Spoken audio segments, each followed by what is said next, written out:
Meus nobres amigos e amigas da segunda série, tudo bem com vocês? Vamos lá, né? Mais uma aula. Esta aula hoje vai ser para consolidarmos todo o conteúdo, consolidarmos aí os vários aspectos, né, que estamos tratando aí no decorrer dessas últimas aulas sobre a geopolítica da América, né? Um assunto e um conteúdo bastante extenso, né? No qual nós dividimos ele aí, estudando entre a parte sul da América e depois aí começamos a estudar pela a parte central barra norte, né? Vamos dizer assim, através aí do México, né? Como sempre de praxe, gosto sempre de lembrá-los de não esquecer de assinar a lista de presença. O link sempre encontra-se aí à disposição na descrição do vídeo. Não esqueçam lá de, de colocarem lá a presença de vocês. Anotem as possíveis dúvidas, façam como outros colegas que já têm me procurado, né? Vocês podem mandar e-mail, vocês têm muitos canais, muitas formas aí para chegar até mim e me perguntar algo sobre este conteúdo que eu particularmente, né, sou suspeito para dizer, gosto muito dessa questão geopolítica. Selecionei alguns exercícios aqui, tá? Que vão tratar aí, lembrando que nós estamos falando, né, sobre o capítulo 3. Capítulo 3. O capítulo 3 são os focos de tensão América 1. E também, né, nessa correção de exercício, também vou fazer alguns exercícios do capítulo 4, que são os focos de tensão, dessa vez na América 2. Aí vou fazer 2 exercícios, se não me falha a memória, sobre o México, tá? Lógico que depois teremos outras aulas para fazer outros exercícios. Caso vocês, caso aqui não esteja contemplado algum exercício, algum outro que vocês queiram que faça a correção que eu já tenha passado para vocês, pode me mandar aí durante a live que eu converso com vocês ou me mandem por e-mail, tá? Esses são que talvez consolidem bem aí tudo aquilo que nós discutimos e podem trazer aí alguma informação nova, algum aspecto mais relevante para o nosso conteúdo, tá bom? Então, bora pro vídeo. Vamos embora lá.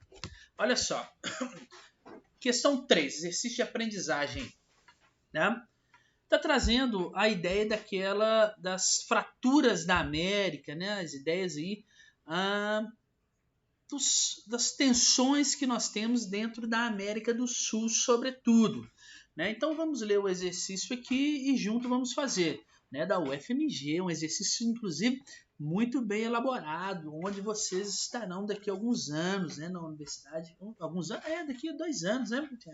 Na Universidade Federal aí de Minas Gerais. Então vamos ver, conflitos que persistem, né, as fraturas andinas. Então nós temos várias fraturas aí no Equador, parte da Venezuela com a Colômbia. Ok, nós temos um aqui embaixo, né, entre o Chile, o Peru e Bolívia. Vamos ver. A partir dessa análise e considerando outros conhecimentos, né, sobre o assunto, explique por que o autor do mapa reforçou algumas linhas de fronteira e a denominou linhas de fratura. Então, pessoal, quando nós temos este processo chamado linhas de fratura na América, linhas de fraturas, eu tenho que pensar que elas se referem a áreas de instabilidade. Eu não estou sabendo escrever mais. Então ela vai se referir à área de instabilidades, tá?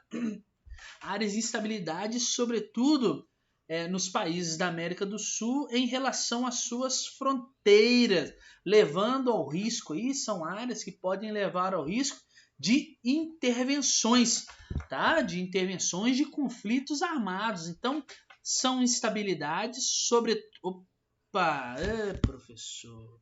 São áreas de instabilidades, sobretudo relacionadas a fronteiras,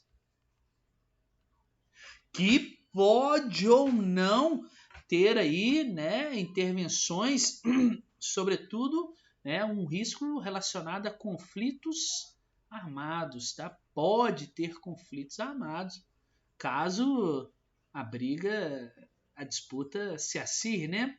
Pode levar a conflitos armados. Então são essas as fraturas.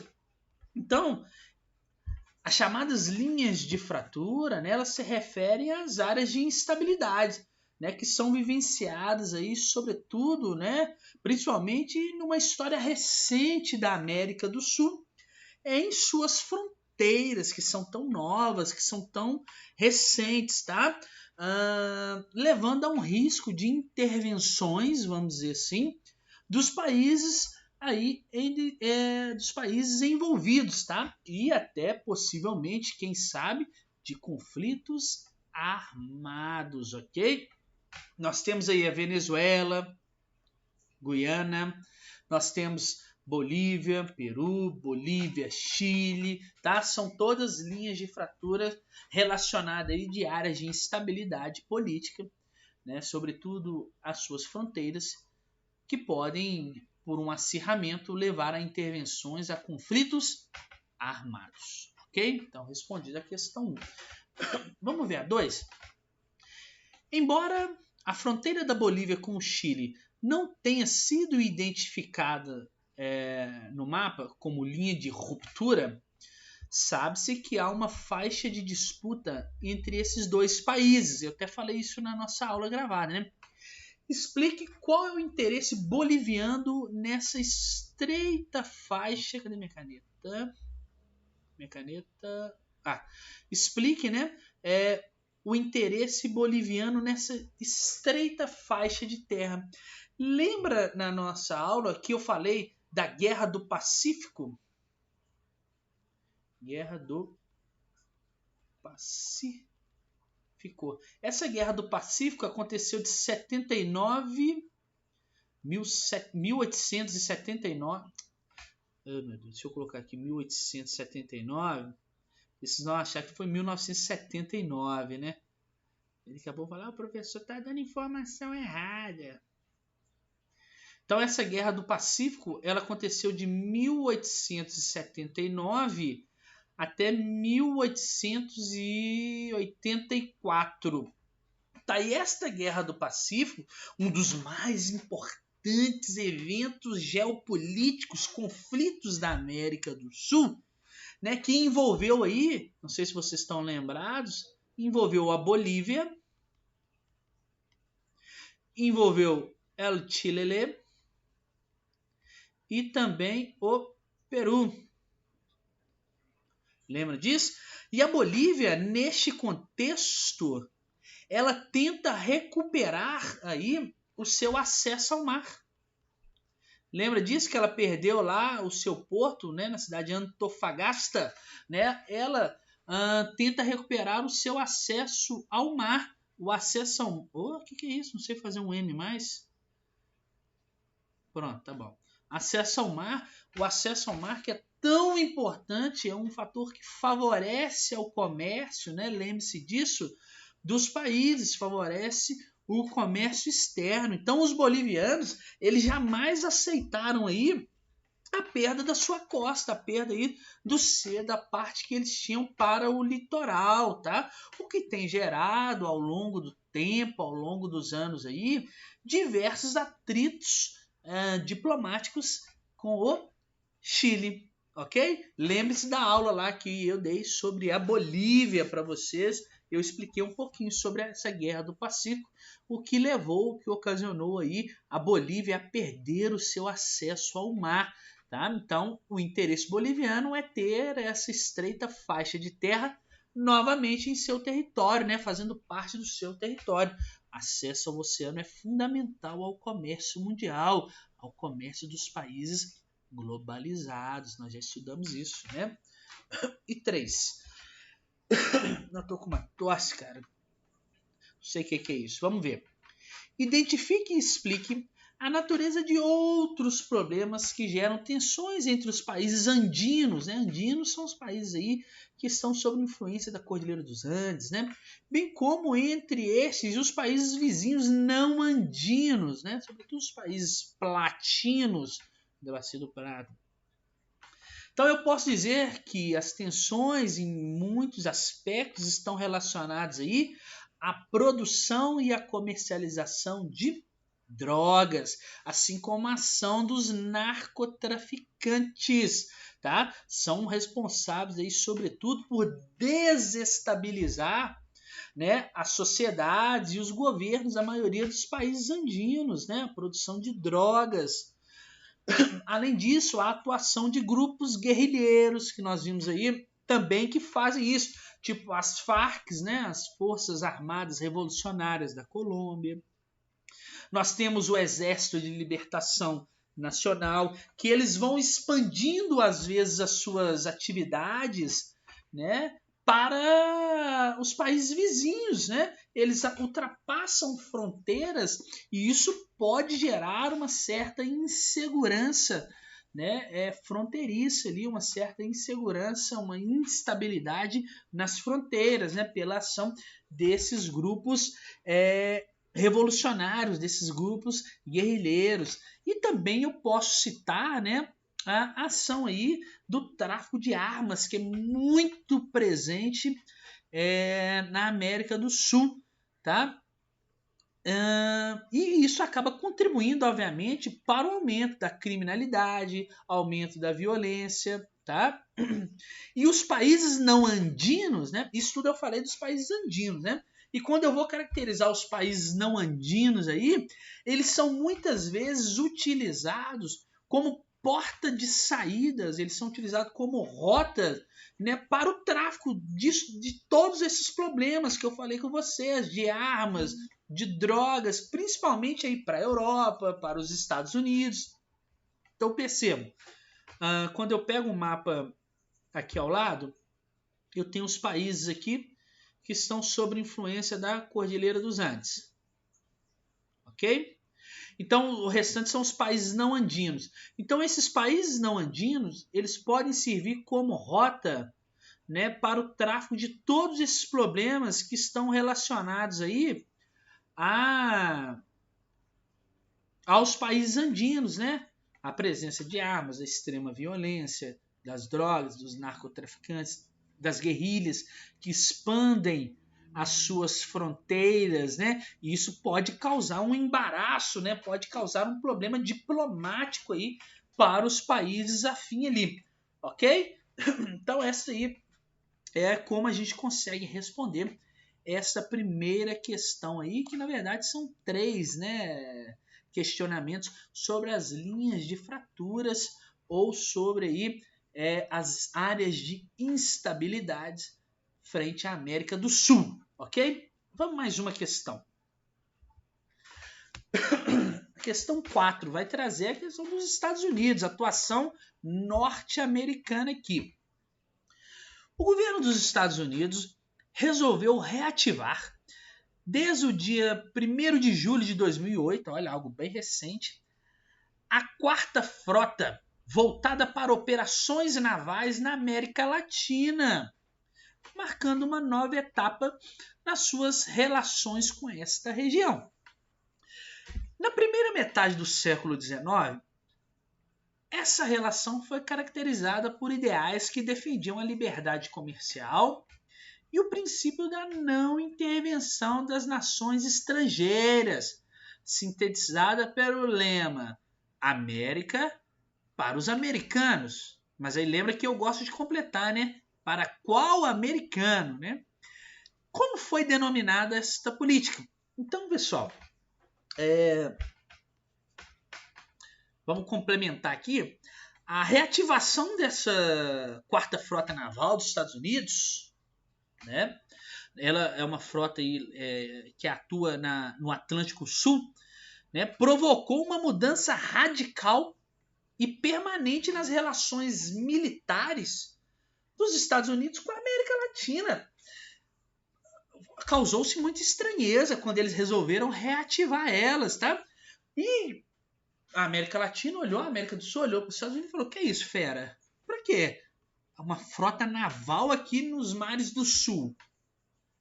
Né? E as primeiras explicações estadunidenses, quando eles reativaram esta frota, né, eles surpreenderam toda a América Latina, todos os líderes, porque eles disseram, né, que se tratava de uma simples decisão administrativa, né, que foi tomada com o objetivo pacífico. Eu nunca vi uma frota armada naval que seja para fins pacíficos, né?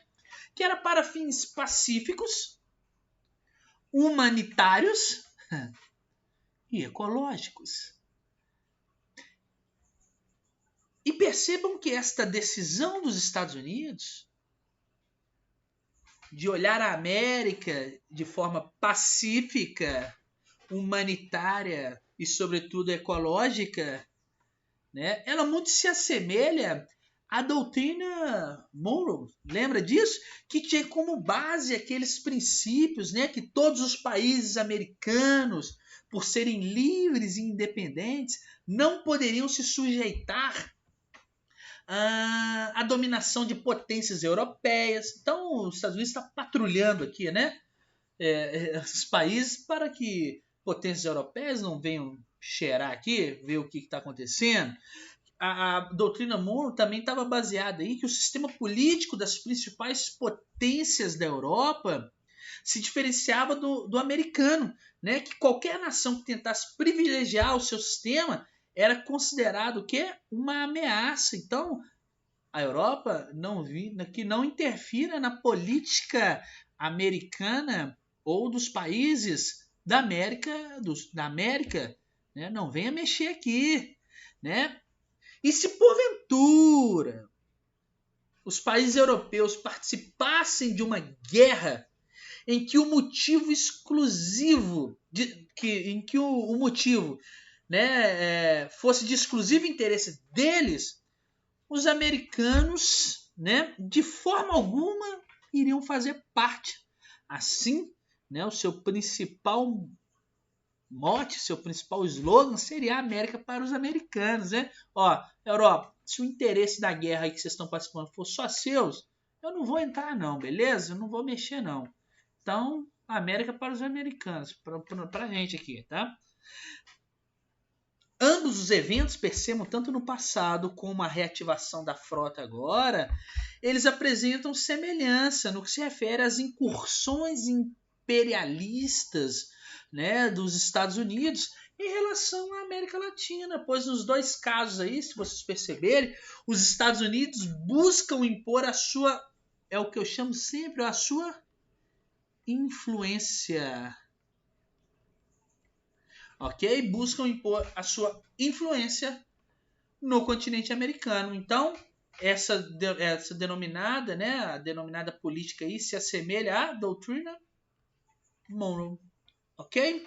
Letra E. Percebam como que a gente consegue resgatar vários conceitos e percebam que as questões não te perguntam específico o que foi a doutrina Monroe. Não vai fazer perguntas, se a gente pergunta para o sexto ano, né? Nós queremos aqui que vocês consigam fazer as conexões, né, com o presente e o passado, né, as relações possíveis. Vamos mais uma questão.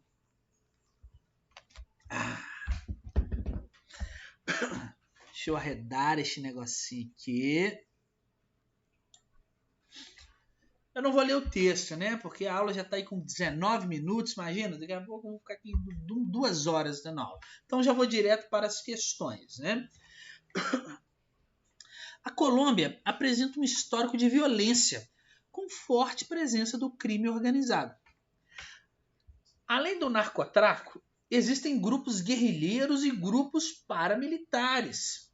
Entre os grupos guerrilheiros, ressaltam-se as Farc, Forças Armadas Revolucionárias, e o ELN, Exército de Libertação Nacional, que se confrontam com o Exército, com a polícia e com os grupos paramilitares. Qual é a relação da guerrilha com o narcotráfico? Aí que está aquela associação que eu falei com vocês na aula da Colômbia, né? Aquele imbróglio que é toda a Colômbia. Meus amigos, a guerrilha e os traficantes, eles operam no mesmo território.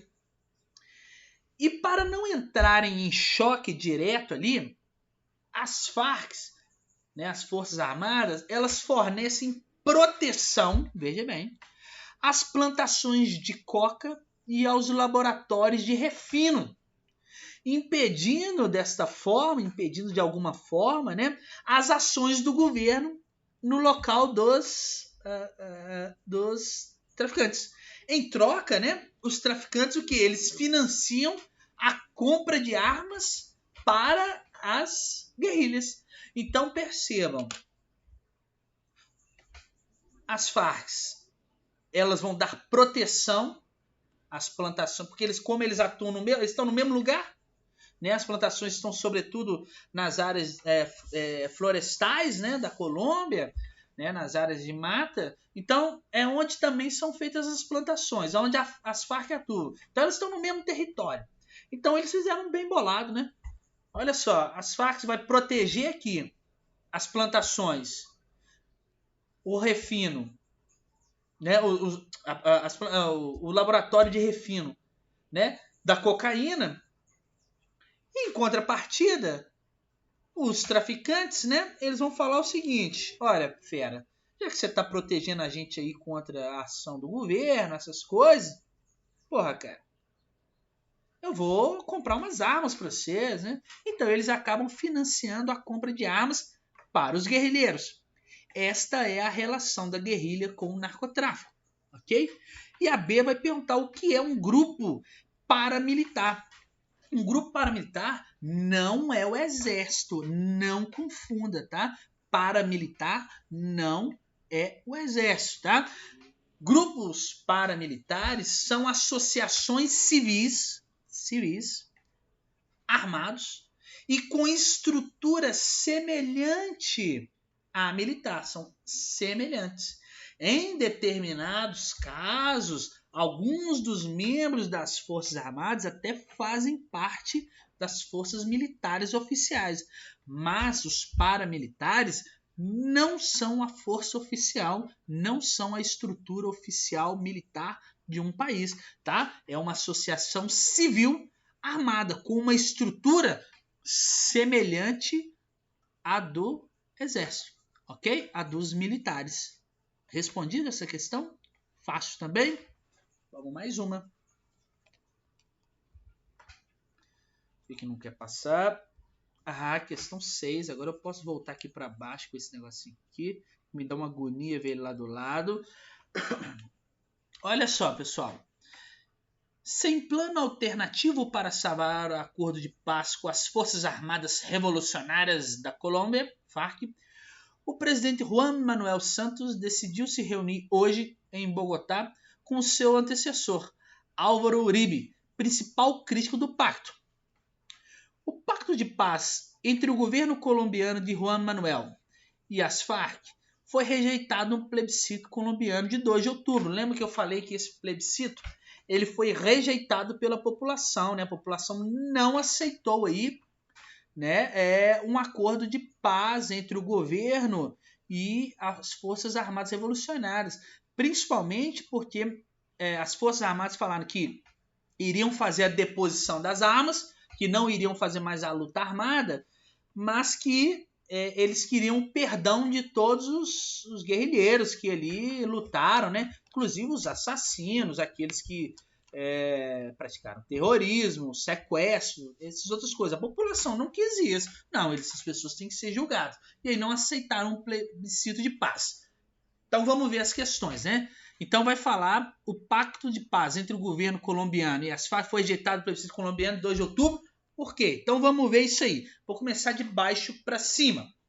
Apesar de ter recebido forte apoio do ex-presidente Álvaro Uribe, que durante anos atuou nas Farc, pessoal, tá errado isso aí, tá? Cadê a caneta? Tá errado essa D aqui, ó. Por que a D tá errada? O presidente Álvaro Uribe, ele nunca pertenceu às Farc. Não há histórico de nenhum presidente ter pertencido às Forças Armadas Revolucionárias. Tá? Ele nunca pertenceu às Farc e sempre colaborou com o combate ao grupo. Olha aqui. Até fala aqui, olha, que ele é o principal crítico do Pacto de Paz. Né? Então, ele nunca pertenceu às Farc. Então, a letra D está errada. Vamos ver a letra C? A despeito de os termos do acordo terem sido aprovados em eleições e consultas públicas anteriores. Então está falando, né, que sobre o acordo de paz ter sido rejeitado, porque já tinha sido aprovado em eleições e consultas públicas anteriores. E essa assertiva, né, essa resposta, ela também está incorreta, pois esses termos de paz, tá, eles começaram a ser negociados só em 2012. E um detalhe aí curioso, que eles foram intermediados, né? Eles começaram a ser negociados em 2012 por Cuba, tá? Cuba que começou esse intermédio entre essa conversa entre as Farc e também o governo colombiano, tá bom? Então tá errado, porque não houve tentativas ou eleições de consultas públicas anteriores. Vamos ver a B. Devido à pressão dos governos da Bolívia e de Cuba, que defendem a continuidade da luta guerrilheira das Farc, também está errada, pois Bolívia e Cuba não defendem e não defendiam, né, à época, a manutenção das Farc, né? Cuba, como eu acabei de falar, pelo contrário, né, ela intermediou aí as negociações de paz, ok? Que foram iniciados aí em 2012. Eu falei 2002 com vocês, desculpa, né? 2012, ok? Então, a letra B também está errada. Então, sobrou só a letra A. Porque após forte campanha da oposição contra a anistia dos guerrilheiros. A anistia é o quê? O perdão dos guerrilheiros, que estava previsto no acordo. Oh, meu Deus do céu, peraí que olha o professor fazendo besteira. Quase que eu apago tudo o vídeo. Imagina eu ter que gravar isso tudo de novo, eu ia ficar louco. E é a segunda vez que isso acontece comigo. Então, nós temos que marcar a letra A, tá bom? Porque após forte campanha da oposição contra a anistia dos guerrilheiros. A anistia quer dizer o perdão. E isso, né, foi o que? Rejeitado no plebiscito, né, na consulta popular. Então, letra A. Beleza? Vamos ver mais uma. Ah, meu Deus, vou ter que arredar assim de novo. Inclusive, vou ter que arredar essa belezura aqui também, né? Mas daqui a pouco eu... Vamos lá. Questão 8, né? O presidente colombiano Juan Manuel Santos disse nessa quinta-feira que a Revolução Bolivariana fracassou e que assim tinha advertido há 6 anos o então presidente do país, Hugo Chávez. Há 6 anos, advertia Chávez, a Revolução Bolivariana fracassou, escreveu Santos em seu Twitter. Considerando o texto geopolítico desse tema, faça o que se pede. Então vamos falar um pouquinho sobre agora Hugo Chávez e a sua Revolução Bolivariana. Né? Considerando o texto, vamos lá. Explique o que foi a Revolução Bolivariana proposta, né, pelo ex-governo da Venezuela, do Hugo Chávez. Né? Nós estudamos aí sobre a Venezuela. Perceba que nós estamos falando até agora aí sobre os focos de tensão na América 1. A Revolução Bolivariana proposta aí pelo Hugo Chávez, né, correspondia, não sei se vocês vão lembrar aí, a um projeto baseado, né, num cara chamado Simón Bolívar, né, que era um líder político e militar venezuelano, né, que foi chefe das revoluções de diversos países latinos, como Venezuela, Colômbia, Equador, Panamá, Peru, Bolívia. Ele foi aí o líder, né, de revoluções desses países contra a Espanha, contra o domínio espanhol. E o objetivo do Chaves, ao implantar a Revolução Bolivariana, né, era a construção de uma nova forma de socialismo, né, de um novo socialismo a partir de mudanças políticas, econômicas e sociais na Venezuela, né, e depois talvez expandi-la para outros países da América do Sul. Então ele pegou as ideias do Simão Bolívar, um líder político, né, das revoluções aí de vários países contra a Espanha, e implantou na Venezuela. Esta é a Revolução Bolivariana, a proposta do Hugo Chávez, né? Uma proposta baseada no Simão Bolívar, tá bom? Então a B.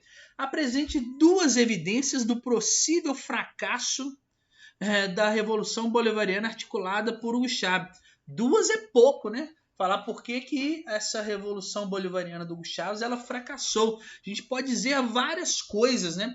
E aí que deram muito errado na Venezuela, né? Podemos citar aí, por exemplo, a instabilidade econômica foi o principal motor, o principal fator que desencadeou aí a crise e o fracasso, né, da Revolução Bolivariana. Isso né, não tem o que discutir. Então, a instabilidade econômica, né, o principal ponto. Dentro da instabilidade econômica, aí foram vindo vários problemas que a gente pode evidenciar como fracasso, né? A Venezuela, por exemplo, vocês sabem, nós falamos um pouco na nossa aula, a todo momento está na mídia aí, ela é marcada por forte recessão econômica, com desabastecimento de produtos básicos da população, medicamento, alimento, desemprego, hiperinflação, volatilidade monetária, o valor, né, da sua moeda, forte oposição política, Juan Guaidó, lembra disso? Forte oposição popular, emigração de grande quantidade de pessoas. Olha o Brasil, né, principalmente o estado de Roraima lá, né, as pessoas saindo, os refugiados saindo da Venezuela. Emigração é o que sai. Dependência de empréstimo. Tá? Então isso tudo nós podemos evidenciar aí como fracasso então da famosa Revolução Bolivariana do então líder já morto Hugo Chávez. Ok? Vamos mais uma. Passar. Essa questão é legal. Agora eu posso descer e eu posso voltar. Ai meu Deus. Com isso aqui também. Eu fico morrendo de medo de apagar a aula, de apertar assim, pá, de apagar a aula no meio do negócio. Eu ia ficar louco. Tá? Já está acabando, tá, gente? As correções, não se preocupem. Tem só mais umas 10 questões. Olha só. A democracia na América Latina. A América Latina vem passando, desde o início da última década, por processos de redemocratização. Falamos muito disso, né? Que reativaram projetos socioeconômicos há muito desejados por povos da região. Porém, existem disparidades entre os desejos por justiça social dos povos latinos e as possibilidades políticas e econômicas de chegar mais rapidamente à justa equidade socioespacial. Então está falando aí que a América Latina passou por muitos processos de redemocratização, por muitos governos, né? E que muitos governos aí tentaram equiparar, né, a questão da justiça social, mas a política econômica nem sempre está voltada para diminuir as desigualdades, né? Em relação a este momento singular na região, responda às questões a seguir. Identifique o país da América Andina, olha só, não é a Latina. Então, identifique o país da América Andina, então ali que está sob influência da Cordilheira dos Andes, onde os movimentos sociais históricos levaram ao poder executivo do Estado Nacional, olha aqui, um descendente de ameríndios, um índio, em 2006. e explique de que maneira a sua ação política, né, vinha, né, colocando em xeque a globalização em seu país. Então, letra A, o país. Bolívia. As ações políticas de um cara que eu falei que vocês, aquele rostinho bonito que eu coloquei na aula para vocês, um cara chamado Evo Morales. As ações políticas que o Evo Morales adotou à época, que eu disse a vocês, elas faziam crescer a desconfiança dos investidores internacionais. Né? Os investidores internacionais ficavam desconfiados. Primeiro que um índio, né? Um descendente de índio no poder. Isso acabou afastando aí várias multinacionais e elevando o risco, país, né? O risco que nós chamamos aí é da Bolívia. Por quê? Ele tomou várias ações que se aproximavam muito do socialismo, a nacionalização de várias empresas. Lembra que eu falei com vocês? E os investidores que são internacionais, eles olham com muita desconfiança. Isso coloca em xeque, afasta o país do processo, de certa forma, da integração da globalização. Legal? Respondido a A. Vamos ver a B. Explique 2 fatores ligados a ações paramilitares ou econômicas dos narcotraficantes que caracterizam a atual crise de governabilidade vivenciada pela Colômbia. Perceba que agora eles estão falando sobre a Colômbia e os problemas relacionados aí aos paramilitares, né? E os narcotraficantes, problemas sobretudo de ordem econômicas e as suas ações que levam a vários problemas aí, a governabilidade, né? Vários problemas estruturais dentro da Colômbia. Né? Então, em relação à governabilidade, a questão estrutural na Colômbia, ligado aí aos paramilitares e aos narcotraficantes, a gente pode destacar algumas coisas. Primeiro, a fuga de divisa do país. Né? A fuga de divisa, o dinheiro indo embora, por quê? Aos imensos lucros que são obtidos de forma ilegal com a produção, a transformação, a circulação e o consumo de drogas em escala internacional. Isso faz com que muitas divisas do país elas vão quê? Embora, já que lá nós temos a presença forte desse setor. Também podemos colocar em xeque essas ações e essas questões econômicas, o financiamento ao contrabando, principalmente o de armas, que existe dentro da Colômbia, já falei isso com vocês.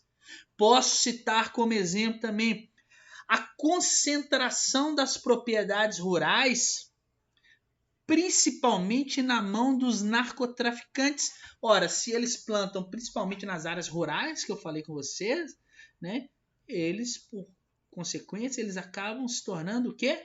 Donos dessas terras. E a concentração da propriedade rural fica na mão dos narcotraficantes. Né?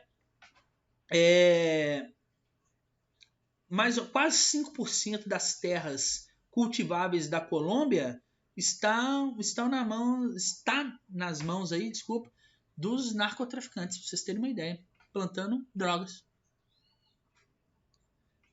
A concentração, por exemplo, das propriedades urbanas os narcotraficantes, paramilitares também, né? Se eles têm maior capital, eles compram várias casas, eles compram vários domicílios como forma de esconder, de fazer toda a sua logística, seja de armas, seja de drogas, e isso traz um problema de governabilidade, né? Porque onde a população vai morar? Muitos são desalojados por conta disso, né? Desalojados de forma brutal na Colômbia. Quem já viu a série Narcos sabe do que eu estou falando, tá? Um outro problema relacionado à governabilidade da Colômbia é o crescimento do mercado de trabalho. Mas isso é bom, professor, mas o mercado de trabalho relacionado aí à máfia, né, aos traficantes, eles empregam bastante. 3% de todo o trabalho que é gerado na Colômbia está relacionado aí ao tráfico, né? Mais de 250 mil empregos são gerados aí na questão dos traficantes. Isso é um problema de governabilidade, né? Isso é um problema para o governo. Como administrar isso? É muito mais fácil o cara conseguir um emprego no submundo, né, das drogas do que um emprego formal. Talvez lá ele vai ganhar bem mais, né? Tá certo que talvez ele vai viver bem menos. Mas, né? Vamos mais uma questão? Tá ficando longa a aula, né, gente? Desculpa, tá? Mas vocês estão vendo que são muitos conceitos para a gente trabalhar aqui. Entre as décadas de 1960 e 1980, a Bolívia ficou intencionalmente conhecida por constantes ocorrências de golpe de Estado. Olha aí, chegando na década perdida da América Latina, eu falei com vocês. Diversos governos se sucederam e nenhum conseguiu resolver as graves desigualdades sociais encontradas no país. Em 2006, foi eleito lá o Evo Morales, o ameríndio, né? Aquele índiozinho bonitinho lá, primeiro indígena a assumir a presidência boliviana. O que representou para o povo boliviano sua eleição? Lembra a Bolívia, o povo pobre, né? Um povo aí de extrema desigualdade, marcado muito pela presença indígena da população. Vamos ver o que significa. O que vocês acham, né? A eleição, né, do Evo Morales é um inquestionável caráter histórico, simbólico, tá? Ela tem um caráter super simbólico nesse aspecto, né? Ele é um primeiro indígena a ser eleito presidente da Bolívia, né? Um país em que sua maioria da população é composta de indígena, é composta de mestiço. 85% da população boliviana é composta aí por indígenas e mestiços, né? De indígenas com outras. Ele foi um dos presidentes que mais tempo ficou no poder frente à Colômbia. Tá? Desde lá da independência da Colômbia em 1825, que eu falei da Bolívia, de 1825, que eu falei com vocês, ela foi muito tumultuada. Consequências sucessivas, né, de revoluções, governos ditatoriais, e foi muito simbólico, um cara que veio, vamos dizer assim, do povo, né, conseguir comandar um país, tá? Então, qual foi a reação da elite? Agora vamos ver o outro lado, né? Se por um lado para a população foi ótimo, vamos ver qual foi a reação da elite bolivariana em relação à eleição de Evo Morales, né? Houve uma revolta muito grande da elite econômica da Bolívia. A elite econômica da Bolívia, eles vivem numa região que é chamada de meia-lua.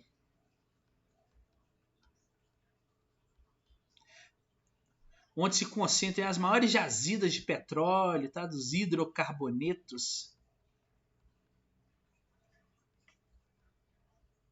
Tá? Então essa elite aí ficou furiosa, né? Ficou muita revolta.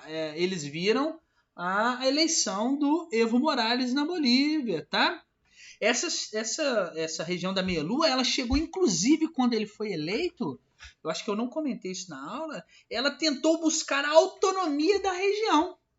Pra vocês terem uma ideia, eles tentaram se tornar independentes, né?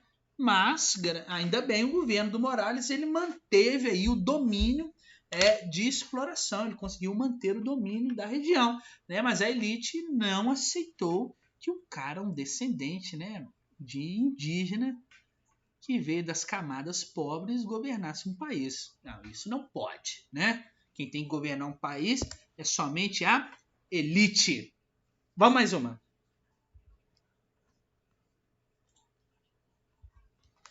Olha lá, pessoal.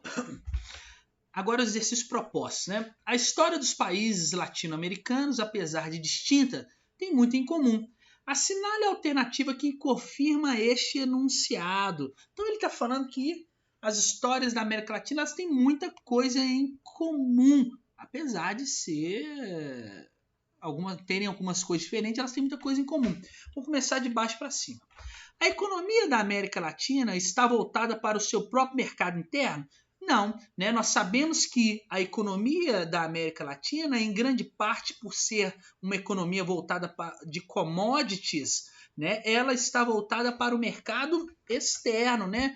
O petróleo, os produtos agropecuários são voltados para o mercado externo. As guerras de independência da América Latina foram simultâneas contra a metrópole. Já vou parar por aqui. Nenhuma guerra foi simultânea, elas aconteceram em momentos distintos, tá? Da América Latina. Então já posso parar, já posso cortar a letra D também. Vamos ver a C. As migrações internas entre países da América Latina têm contribuído para uma história comum de desenvolvimento tecnológico? Não, porque as migrações, os movimentos populacionais dentro da América Latina, eles são marcados, sobretudo, né, das pessoas saindo das crises que os seus países estão vivendo e não para uma história em comum de desenvolvimento tecnológico. Elas estão em busca de novas oportunidades, porque o seu país está em crise. Olha a Venezuela, olha o Haiti, né, entre outros países. B. A industrialização da América Latina se deu de forma homogênea? Não, já paro por aqui, né? Também não, porque nós tivemos a industrialização, ela foi de maneira distinta. Cada país se industrializou de uma forma, tá? Principalmente aqui, olha, acompanhando conjunturas do crescimento econômico dos Estados Unidos. Não, imagina se a nossa industrialização acompanhasse os Estados Unidos, a gente estava feito hoje, né?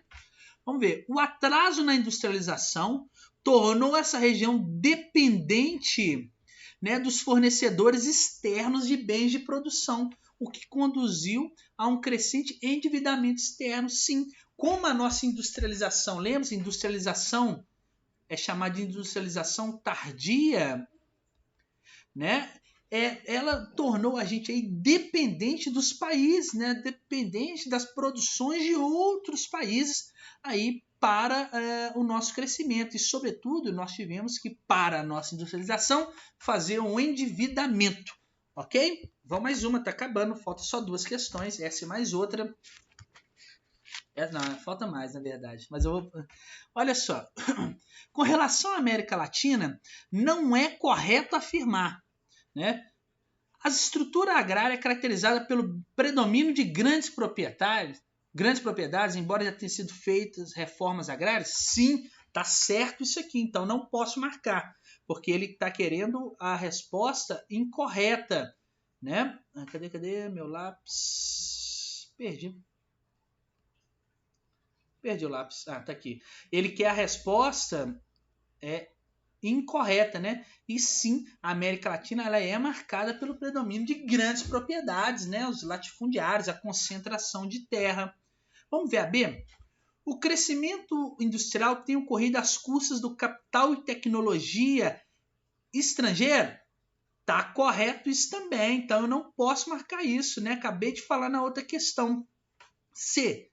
Entre os principais produtos exportados no fim do século passado, encontram-se muitos dos que formam a lista de exportações na fase pré-industrial?